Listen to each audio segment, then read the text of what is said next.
Happy day to all. இன்றைக்கி வந்து பார்த்திங்கன்னா, அவுட்டிங் தான் வந்து கிளம்பிட்டுருக்கேன். ட்ரெஸ் பேக் பண்ணிகிட்ருக்கேன். அதுக்கு தான் குக்கிங் வேலை, வீட்டு ஒர்க்கு எந்த வேலையும் இல்லை. ஸோ இன்றைக்கி வந்து நல்லா ஃப்ரீயாக ரிலாக்ஸாக இருக்கலாம்னு சொல்லிட்டு கிளம்பியாச்சு. ஏன்னா அத்தையே சாப்பாடெல்லாம் பொங்கி கொண்டு வரேன்னு சொல்லிட்டாங்க. அதனால் நம்மளுக்கு எந்த ஒர்க்கும் இல்லை.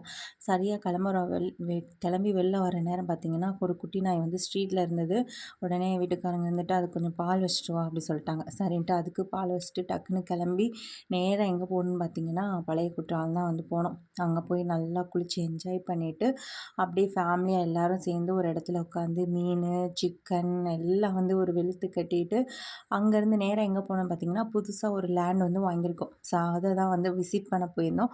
அது பக்கத்துலேயே தான் நம்ம ஹைப்பர் மார்க்கெட்டும் இருக்குது. ஸோ அங்கே போயிட்டு நல்லா டீ, காஃபி எல்லாம் குடிச்சிட்டு ஃபன்னாக கேம்லாம் இருக்கும் இல்லையா? ஸோ அதெல்லாம் வந்து நல்லா விளையாண்டு என்ஜாய் பண்ணோம். அன்றைக்கி டேயுமே வந்து பார்த்திங்கன்னா சூப்பராக என்ஜாய் பண்ணோம். ஸோ உங்களுக்கு இந்த வீடியோ பிடிச்சிருந்தா மறக்காமல் லைக் பண்ணி, கமெண்ட் பண்ணி, ஷேர் பண்ணுங்கள். நன்றி, வணக்கம்.